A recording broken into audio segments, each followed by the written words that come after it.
All right, Shalom, call Yabashim El Shabashim Kwakadash. The Wansi Pastor, that was a great millstone. Peace and salutations to Yakim out there, pushing and teaching this truth and sincerity and in wisdom. Now that's a chief thing, having the wisdom of the scriptures and having the wisdom to know that you're an Israelite. That's a chief blessing from Yahweh Bashim Yahweh Shai. Real quick, want to get into an article I was reading, some interesting information on, let's see, pull it up. Yeah, it's the 13th Amendment. Basically, the main article is on this. The NCAA says student athletes shouldn't be paid because the 13th Amendment allows unpaid prison labor. Basically, the NCAA has cited, because you got Jake in these different college programs, we all know. It's March coming up, right? March Madness. Basically, March Madness is a craze that has Jake behind it. This is something that we created, but we don't receive anything for. Basically, you have all these athletes, everybody knows, damn near killing themselves, fighting each other, risking their health, risking their mental sanity, because it takes a lot of mental energy, to play on this kind of level. And basically, we're not getting paid. So, I'm stumbling through, but we're not getting paid for the work that we're doing. And this is just another sign that we are who we say we are, the Israelites. And of course, in the article, they got what? They got Jake with their heads down. And they got all these nice uniforms on by the university. But some of these guys, I bet you go back to the dorm room and they eating damn ramen noodles. Because Jake, when they sign up to go to these programs, yeah, they go for free, but they might get a little stipend money or something like that. But if basically they have a rule set up with the NCAA, if they take money, they could be disqualified. They could be kicked out of school, basically, just like the whole Chris Webber Fab Five situation. Just like he said, hey, my jersey was on sale for $70, but meanwhile, I wasn't eating. I wasn't getting anything from it. Basically, he was a slave to them, and then that avenue will take you to the professional level where you can make a little money. But anywho, I'm gonna just kind of get into it. You can read it for yourself, of course. In the U.S., college athletes, particularly those who compete at some of the largest football and basketball programs, generate not millions but billions. So this is a $1 billion industry created by us that we don't receive anything for, that does not go back to our community, that we have no system to check, how business is done for these institutions. Billions of dollars for universities, brands, and television networks. So this is a multi-billion-dollar industry. This is ESPN, Sports Center, NBA, NFL. This is all of that. First Take. This is all of that money, the college university programs, because now people are kind of waking up that, hey, all this is indoctrination and set up to put me in debt. That's what it is. It's set up to put you in debt and be a debt slave, and that in turn is what's making the credit agencies, the Berkshire Hathaways, these different collection agencies get on board, because that's basically how you make your money in 2018. That's what the whole Bitcoin craze was about. You put your money up, you lend your money, and then they use and flip your money by lending it with interest or whatever, and then after a certain point of period of time, you're supposed to get it back. But a lot of people have been getting ripped off by that too. But that's basically how you would do it. That's what these Edomites do. They'll put up $1 million, then let's say over 9 months or something, you get promised a certain percentage, 12% or whatever your percentage might be. And the longer you put it up, the more percent you're supposed to get back. And that's what the credit agencies are doing. They're doing that, and they're putting everybody in there. And anybody who's went to college, you know about Sally Mae. You know what I'm saying? You might not even have credit.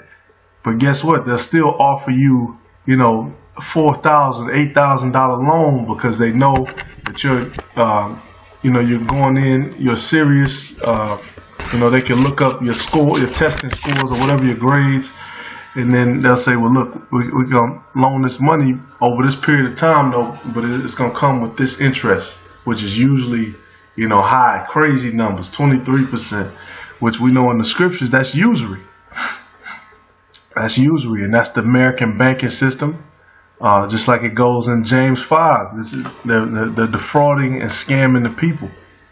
But anywho, back to this one. The top programs combined $9.1 billion for the top programs. Damn, man. And in these programs, I believe you have a board of directors, which is probably Esau and Amalek. And then you have Jake on the bottom. This is Egypt. This is America. And see, they just signed an $8.8 billion contract with CBS. Man, damn. And like I said, some of these guys are eating ramen noodles. They're starving. It's a business, a lucrative business. Yeah. And then they have their recruiters that go out. They see who has potential to be a professional athlete. Boom, boom, boom.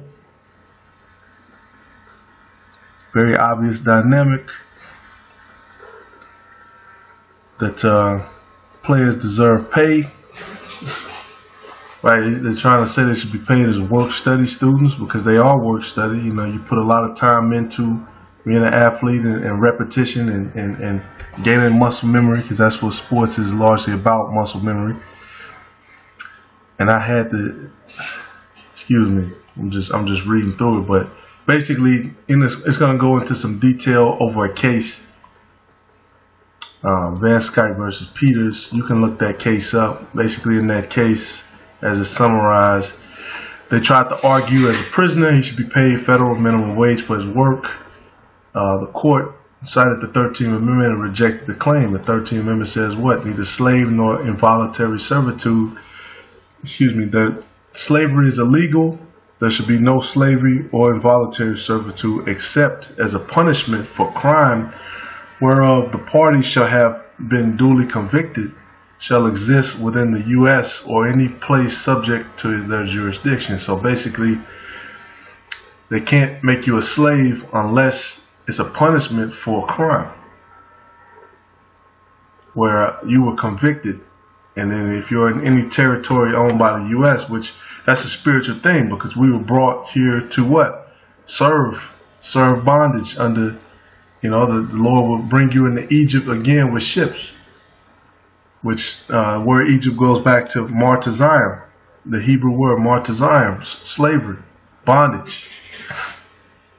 And that's a spiritual thing. We were brought here as slaves. And it's never changed because our punishment is still on. The curses of our people are still on, according to Deuteronomy 28. Our curses are still up and going. And that's why that's a whole nother industry, the prison industry. Esau invests in that too.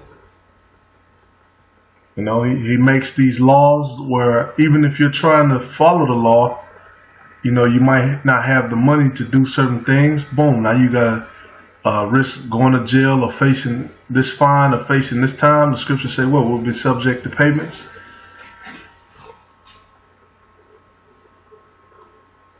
But going back to the particular case, basically Esau is using this case, which is crazy. He's using a case where a guy's a prisoner and he's trying to get paid. And they said no because you've been convicted.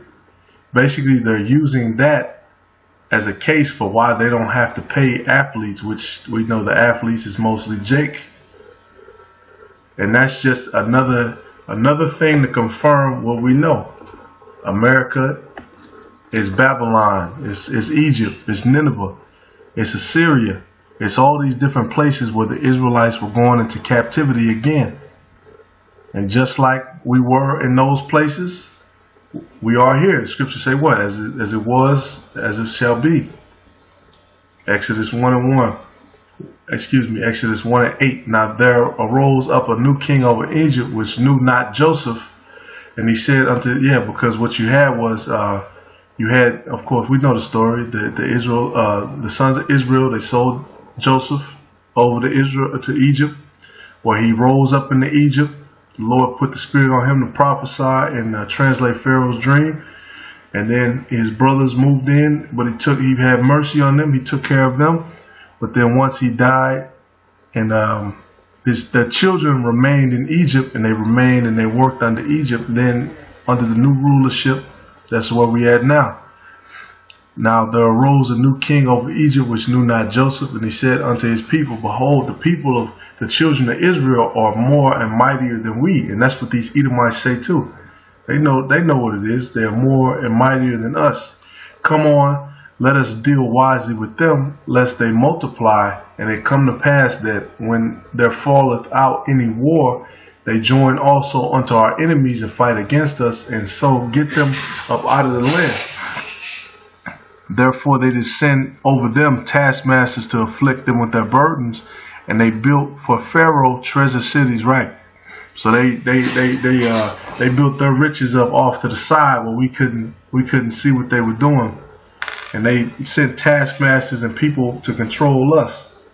And that's what you have in our neighborhoods. You got police, you got politicians, people set up to control the people, the Israelites, while we're subject to work and we're subject to payments.